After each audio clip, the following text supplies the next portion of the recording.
안녕하십니까? 오늘 준비한 내용은 특정한 영역에 채색하는 도구들을 알아보고 사용하는 방법을 소개하려고 합니다.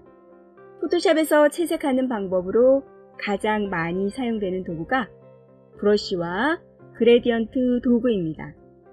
GTQ 시험에서 브러쉬 도구는 채색에 사용되기보다는 클릭하여 유사한 색상을 빠르게 선택 영역으로 확보하는 빠른 선택 도구에 주로 사용되고, 영역에 단색 칠을 할 때는 편집에 있는 칠 기능을 주로 사용합니다.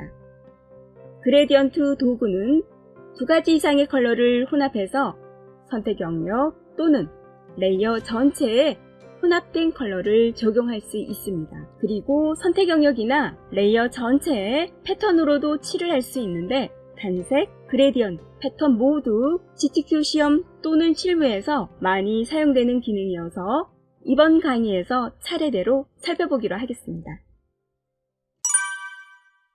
채색 도구로 가장 기본이 되는 브러쉬부터 살펴보겠습니다. 브러쉬는 도구에서 아래쪽으로 내려가면은 브러쉬 아이콘이 있습니다. 이 아이콘을 마우스로 꾹 누르거나 오른쪽 버튼을 누르면은 상단에 브러쉬 도구가 있습니다. 브러쉬 도구의 단축키는 B입니다. 바로 페인트에 적용을 할 수도 있지만은 옵션 창에 들어가시면은 기본적인 브러쉬를 포함을 해서 다양한 유형의 브러쉬들을 사용할 수가 있습니다. 먼저 기본적인 브러쉬부터 살펴보도록 하겠습니다. 기본적인 브러쉬는 이렇게 가장자리가 선명한 브러쉬, 그리고 가장자리가 부드러운 브러쉬로 두 가지로 분류할 수 있습니다.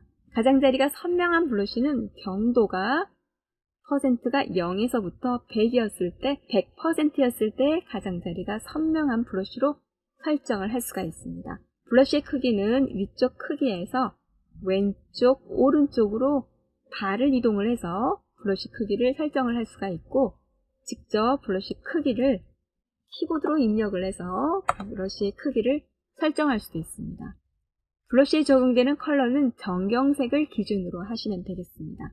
마우스로 이렇게 부드럽게 드래그를 해서 브러쉬를 직접 적용을 할 수가 있고, 수평의 선을 그리겠다라고 하면은 브러쉬도 Shift 키를 누른 상태에서 드래그를 하게 되면은 수평과 수직의 선을 바로 그릴 수가 있습니다.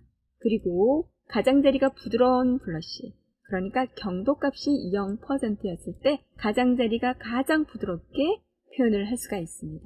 이렇게 가장자리가 부드러운 브러쉬로 왼쪽에 있는 수직선을 그려보겠습니다. 여기서도 Shift 키를 누른 상태에서 가로 방향과 그리고 세로 방향의 선을 그려주시면은 가장자리가 부드러운 브러쉬로 드로잉을 해서 표현을 할 수가 있습니다. 브러쉬의 크기는 옵션 창에서 크기로 조절도 가능하지만은 직접 키보드에 있는 대괄호를 이용할 수가 있습니다. 그러니까 키보드의 오른쪽 버튼을 누르게 되면은 점점 큰 브러쉬로, 또한 왼쪽에 있는 대괄호를 사용하게 되면은 브러쉬 크기가 점점 작아지는 브러쉬로 드로잉을 할 수가 있습니다. 그래서 브러쉬 크기는 이렇게 직접 옵션 창에서 설정하는 것보다는 키보드에 있는 대괄호, 왼쪽 대괄호, 오른쪽 대괄호를 이용해서 브러쉬 크기를 조절을 해주시면 굉장히 편리합니다. 브러쉬의 기본적인 모양 외에도 아래쪽에 보시면은 이렇게 풀 모양 같은 경우를 선택하시게 되면은 바로 드래그를 했을 때 전경색과 배경색에 있는 컬러가 혼합이 된 그래픽적인 표현도 가능합니다.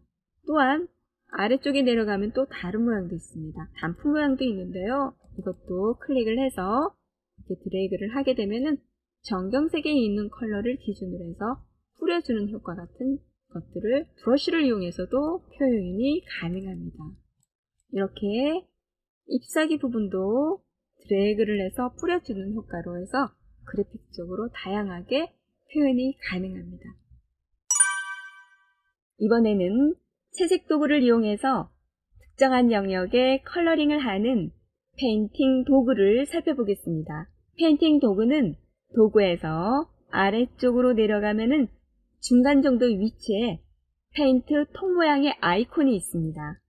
이 아이콘을 마우스로 꾹 누르거나 오른쪽 버튼을 누르면 위쪽에는 그레디언트 도구, 아래쪽에는 페인트 통도구가 있습니다. 페인트 통도구의 단축키는 G를 사용해 주시면 되겠습니다. 페인트 통도구는 직접 이미지에 클릭을 해서 컬러링을 적용을 하는 거기 때문에 원본의 배경 레이어를 복사를 해서 작업을 진행하도록 하겠습니다. 배경 레이어가 활성화되어 있는 상태에서 컨트롤 J키를 누르셔서 복사본을 만드시고 위쪽 앞에서 작업한 레이어 1은 눈을 끄고 작업을 진행하겠습니다. 그러니까 작업은 배경 4번에서 작업을 진행해 주시면 됩니다. 화면을 구성하는 이미지의 컬러는 지금 현재 검정과 흰색으로 되어 있습니다. 여기에 적용할 컬러를 정경색 있는 부분에서 컬러를 적당하게 선택을 하시고 직접 화면상에 가서 특정한 영역을 이렇게 클릭을 해주시면 바로 컬러가 적용됩니다. 지금 현재는 화면 전체에 흰색의 컬러, 오차 범위는 지금 현재 32로 되어 있습니다. 32 범위에 있는 그 모든 영역의 흰색의 영역에 지금 정경색에 있는 컬러가 적용이 됐습니다. 특정한 영역에만 컬러를 적용하려면은 여기에서 인접 부분을 끄시고 해당하는 영역을 클릭을 하게 되면은 클릭한 현재의 위치를 기준으로 해서 쭉 가다 보면 이렇게 경계선이 있습니다. 이 경계선 안쪽에 있는 인접한 부분에만 컬러를 적용을 할 수가 있습니다. 이런 컬러링 작업을 여러 개의 어떤 특정한 영역에 컬러를 적용해야 될 경우에는 일반적으로 색상 견본에 있는 컬러들을 만들어 놓고 사용하는 경우가 많이 있습니다. 여기에서 색상 견본에 있는 컬러를 다시 이렇게 선택을 하게 되면은 바로 정경색의 컬러로 불러올 수가 있습니다. 그리고 이 컬러를 해당한 영역에 클릭을 하면은 바로 적용도 가능합니다. 이번에는 아래쪽에 있는 영역에 컬러를 적용해 보도록 하겠습니다.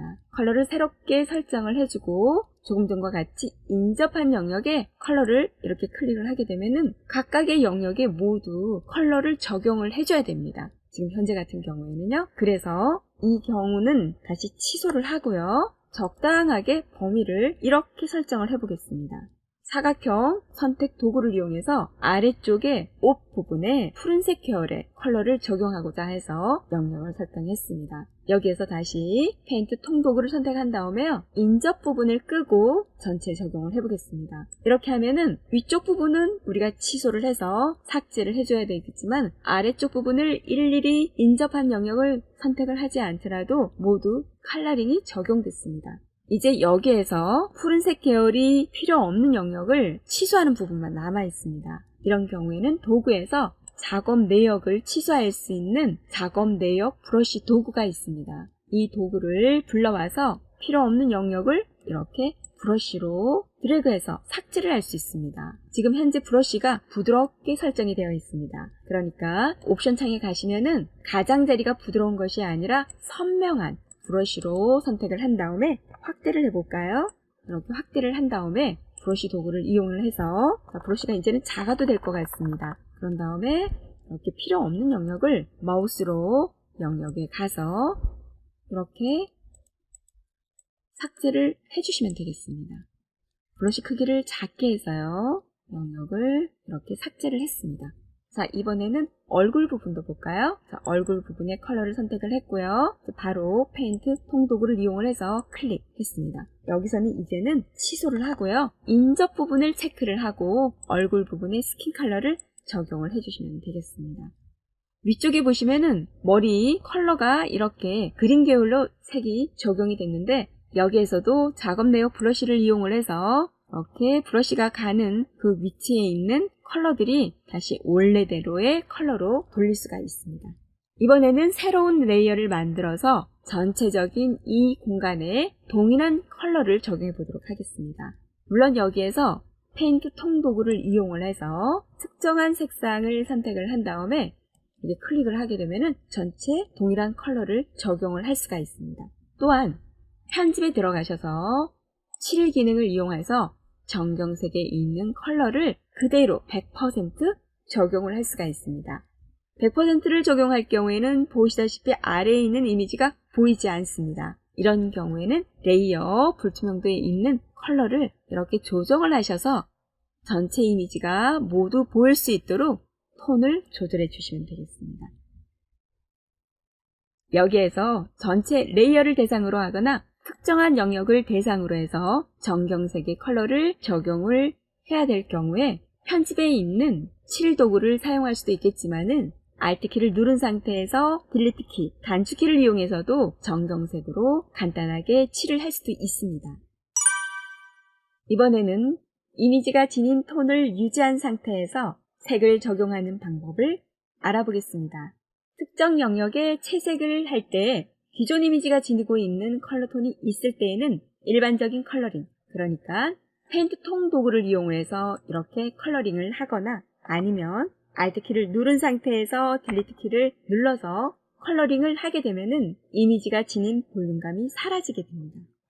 색을 보정하는 개념으로 색을 적용할 경우에는 색조와 채도를 모두 고려한 색 보정 방법을 사용하는 것이 도움이 됩니다. 이 작업을 위해서 레이어 패널 아래쪽에 가면은 조정 레이어가 있습니다. 조정 레이어 아래쪽에서 색조와 채도 부분의 항목을 불러오시면 됩니다. 먼저 여기에서는 색상화 왼쪽에 있는 부분을 체크를 해주시고 그리고 다시 색조로 가서 변경할 색을 먼저 대표의 색을 선택을 해주시면 됩니다. 예를 들어서 그린 계열의 색상으로 변경하겠다라고 하면은 그린 계열의 색조를 선택해 주시면 됩니다.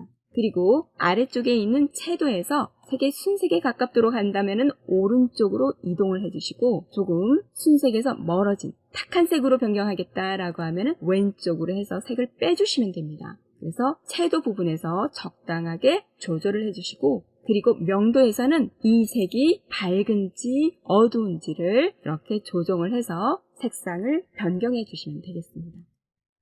이렇게 변경한 색상은 별도의 레이어가 만들어지기 때문에 범위에 대한 부분도 수정을 할 수가 있고 또 차후에 다시 색상을 변경도 가능하게 됩니다. 다음은 패턴으로 채색하는 방법을 살펴보겠습니다. 패턴을 지금 여기 보여지고 있는 새 내부에 적용을 하려면은 먼저 패턴을 정의할 필요가 있습니다. 패턴 정의는 작업하고 있는 공간에 정의를 하셔도 되는데 깨끗하게 새로운 파일을 열어서 패턴을 정의하셔도 됩니다. 적당한 사이즈로 시작을 해주시면 되겠습니다. 전 여기서 100픽셀로 조금 크게 시작을 하도록 하겠습니다. 먼저 화면에 지금 보여지고 있는 구름 모양부터 불러와서 배치를 하도록 하겠습니다. 사용자 정의 모양 도구에 들어가시면은 구름이 있습니다. 더블 클릭하시고요. 바로 이렇게 그려주시면 되겠습니다. 그리고 바로 위쪽 옵션 창에 가셔서 획 부분의 테두리는 없애고요. 칠 부분의 컬러는 여기에 있는 샘플에 있는 컬러를 그대로 사용을 하도록 하겠습니다. 네, 사용을 했고요. 그 다음에 또 두 번째 모양이 파형입니다. 구름 옆에 있네요. 더블 클릭하시고요. 다시 클릭한 다음에 이렇게 바로 옆에다가 그려줬습니다. 적당한 위치와 크기를 샘플을 보면서 맞춰주시면 되겠습니다. 그리고 컬러를 또 적용하도록 하겠습니다. 샘플 컬러를 이용을 했습니다. 자, 그러면 이제 패턴을 정의를 해주시면 됩니다. 패턴을 정의할 때는 적용할 그 영역에 배경색을 고려해줘야 되기 때문에 배경 부분을 꺼주시는 게 좋습니다. 보통 적용할 그 배경이 단색이거나 아니면 그라데이션 이렇게 설정이 될 수가 있는데 설정을 할 때는 이렇게 배경 부분이 꺼져 있는 투명한 상태로 패턴을 정의를 해주시면 되겠습니다.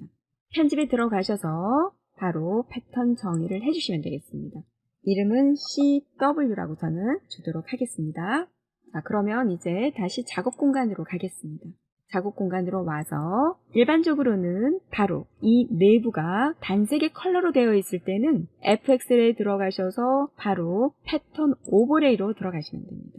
들어가셔서 정의한 패턴을 클릭을 해서 그리고 샘플과 맞췄을 때 크기가 큰지 작은지를 맞춰보시고 사이즈를 어느 정도 조절을 한 다음에 바로 작업을 이렇게 마무리를 해주시면 아주 간단하게 처리를 할 수 있습니다. 그러나 만약에 이 모양이 그라데이션으로 만약에 설정되어 있는 경우를 보도록 하겠습니다. 그럴 때에는 다시 색상 그라데이션으로 설정을 해보도록 하겠습니다. 임의의 컬러로 이렇게 설정을 하고 보면은 조금 전에 보였던 패턴이 보이지 않습니다. 그러니까 여기에 있는 컬러를 만약에 그라데이션으로 바꾸게 되면은 패턴이 이렇게 보이지 않는다라는 겁니다. 이런 경우에는 우리가 일반적으로 새로운 레이어를 만들게 됩니다. 이 레이어에 편집에 들어가셔서 칠에 있는 패턴을 불러와서 적용을 하게 됩니다. 그런데 이때 패턴 사이즈가 너무 크게 만약에 정의될 경우에는 이 사이즈를 샘플과 맞추다 보면 그렇게 모자랄 경우도 있을 거라는 거죠. 그래서 이런 것들을 고려해서 패턴을 맨 처음에 정의할 때부터 조금 작게 설정을 해야 되는 불편함이 있습니다.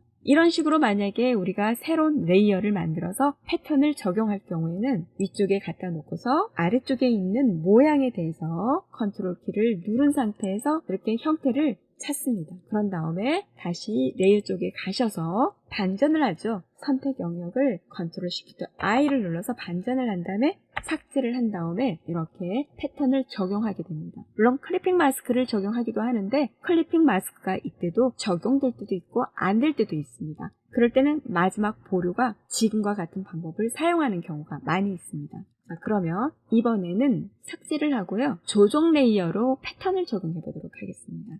조정 레이어에 가시면은 패턴이 있습니다. 여기에 있는 패턴을 적용하게 되면은 레이어에 있는 스타일처럼 스케일을 조정할 수 있는 것이 굉장히 편합니다. 전체적인 전면에 이렇게 모두 다 채울 수 있을 정도로 패턴을 크게 작업을 해도 무리가 없이 이렇게 적용을 할 수 있다는 겁니다. 그래서 조정 레이어에 있는 패턴으로 설정을 해주시고 확인을 눌러보겠습니다. 그럼 여기에서 클리핑 마스크를 적용을 하거나 해야만 필요 없는 영역에 이 패턴이 적용이 되겠습니다. 그러면 클리핑 마스크를 해보도록 하겠습니다. 이 사이에 갖다 놓고서요. Alt키를 누르겠습니다. 누르게 되면은 조금 전처럼 패턴 오버레이가 지금 보이지가 않습니다. 그러나 데이터는 있다는 거죠. 이런 경우에는 이 모양에 가셔서 모양에 있는 이 레이어 스타일, 그라데이션 오버레이 부분을 이미지화 시켜주시면 된다는 거예요. 그러면 다시 돌아와서도요. 패턴의 스케일을 조절을 할 수도 있습니다. 그러면 나머지 테두리에 대한 부분도 한번 해볼까요? 다시 모양으로 와서요. 여기에 선, 레이어 스타일을 그 다음 작업을 또 진행을 할 수도 있습니다. 물론 여기서 그라데이션, 샘플과 같은 컬러로 적용하겠다라고 하면은요. 여기서는 제가 간단하게 샘플로 이걸 사용했습니다. 여기서 그린 계열은 빼버리고요. 퍼플에서 오렌지 컬러로 변경되는 이 컬러를 이렇게 레이어 스타일로 적용을 했습니다. 그러니까 패턴의 스케일을 조절을 해야 되겠다. 그럴 때에는 이렇게 조정 레이어에 있는 패턴을 적용할 수도 있습니다. 이렇게 해서 채색 도구를 이용해서 드로잉 방식으로 그리는 채색 방법과 특정한 영역에 동일한 색 또는 두 가지 이상의 색을 적용하는 그레디언트 방법의 컬러링, 그리고 패턴으로 특정한 영역에 색을 적용하는 방법을 알아봤습니다. 끝까지 본 컨텐츠에 관심을 가지시고 시청해 주셔서 감사드립니다.